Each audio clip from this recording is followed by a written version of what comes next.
আমার ছেলে কালকে এই অবস্থা হইব আমি কিন্তু বুঝি নাই। আমার ছেলে অনেক অসুস্থ, তার অবস্থা অনেক খারাপ। তার পাশে আপনারা সবাই দাঁড়াইবেন। তার টাকা পয়সা কিছু সমাধান আমার কাছে নাই, আপনারা যদি করেন আমার একটু ভালো হবে।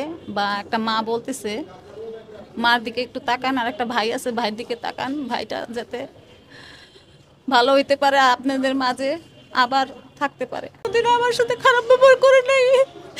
আমার ছেলে কালকে এই অবস্থা হইব আমি কিন্তু বুঝি নাই। আমি কালকে রাত্রে কিন্তু আমার মেজো ছেলের সাথে আমি কান্না করছি।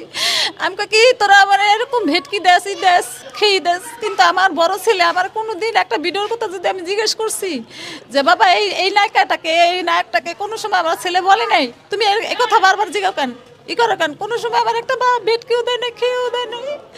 আমার ছেলে কোনোদিনও খারাপ ব্যবহার করে নাই আমার সাথে। আজকে আমার ছেলে কি কি পাপ করছিল, যে কোনো হয়তো পাপ করছে দেখে ওরা আল্লাহ সাজা দিছে। তারপর ওখানে আপনারা যদি ওর সাথে একটু থাকেন, আর দয়া করেন। আর মিস্টার সুমনরও বলছি, সুমন নাকি সুমন সুমন রে বলছি, আমার ছেলের পাশে একটু আপনি দাঁড়াইবেন, আর আমার ছেলের সূক্ষ্ম বিচারটা আপনি করে দিবেন। আপনার কাছে এইটুকু আমার আবেদন, আমি মা হয়ে বলতেছি। আর আপনার একটা ভাই আছে হয়তো সাকিবের ভাইয়ের মতো বুঝেন, সাকিবের একটু দয়া করেন, আপনি ওর পাশে থাকেন। আর এই মামলাটার সূক্ষ্ম বিচার আমারে দিয়েন।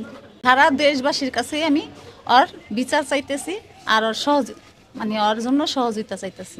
মানে বিষয়টা হচ্ছে কি, ওর মার যে পরিস্থিতি, ওর বাবা একজন, ওর বাবা কিন্তু বাড়িতে অসুস্থ, ওনার ছেলেকে কিন্তু দেখতে আসতে পারে নাই।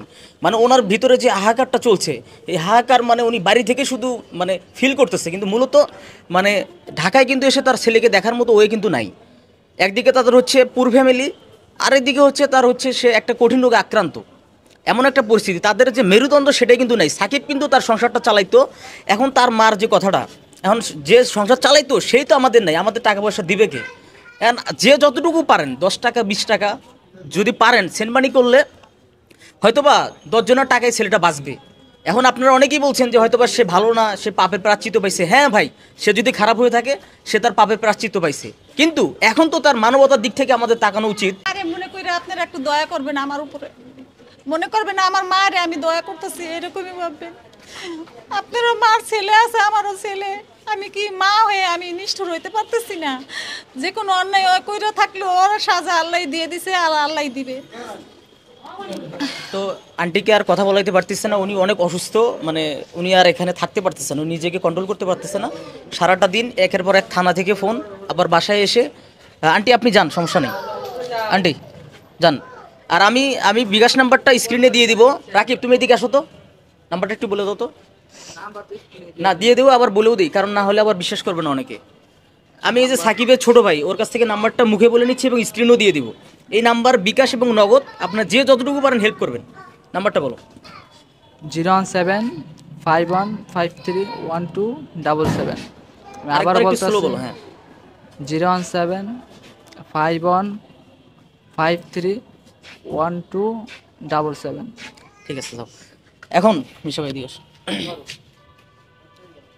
এই নাম্বারে যে যতটুকু পারেন একটু হেল্প করেন। সাথে মিশা ভাই আছে, ওকে ভিডিও কল দিয়ে প্রয়োজন, ওই নাম্বার ইমো আছে, ভিডিও কল দিয়ে শিওর হয়ে 10 টাকা 5 টাকা যতটুকু পারেন, এভাবে যদি 50,000 লোক দেয় তাহলে কিন্তু ওর চিকিৎসার টাকাটা হয়ে যাবে, আমি আশা করি। কারণ ওর পাশে কেউ নাই। আজকে সবাই অনেকে আসছে, অনেক মিডিয়া আসছে, 200-500 টাকা যে পারছে দিছে, কিন্তু এই টাকা দিয়ে কিন্তু এই চিকিৎসা করা সম্ভব না। অতএব যে যতটুকু পারবেন হেল্প করবেন। মিশা ভাই কি বলবো, আসলে অনেক কথা বলেছি। এখন যেটা বলবো সেটা হচ্ছে যে একজন ছোট ভাই বলেন, বন্ধু বলেন বা শত্রু বলেন, যেই হোক, জুনিয়র সাকিব একজন মিডিয়া কর্মী ছিল, মিডিয়ায় কাজ করেছে। আমি একজন সহকর্মী হিসাবে আপনাদের কাছে বিনীত অনুরোধ করছি, আপনারা যে যতটুকু পারেন অবশ্যই জুনিয়র সাকিবকে সহযোগিতা করবেন। আসলে 10 মিলে করি কাজ, হারি জিতি নাহি লাজ।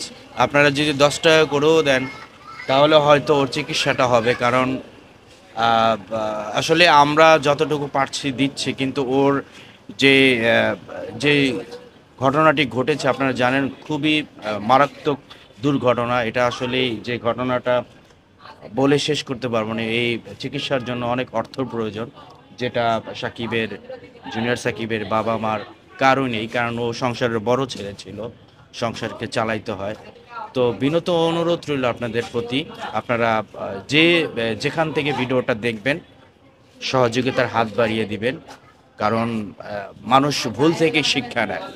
আমরাও চাই, যাই ঘটেছে আল্লাহ পাক ওকে জীবন দান করেছে, বেঁচে থাকার কথা না, বেঁচে আছে, যেভাবেই হোক মানুষ বেঁচে থাকে আজীবন, যেন ভালো হয়ে আল্লাহর পথে চলতে পারে, আর যেন এমন কোনো ভুল কাজ না করে।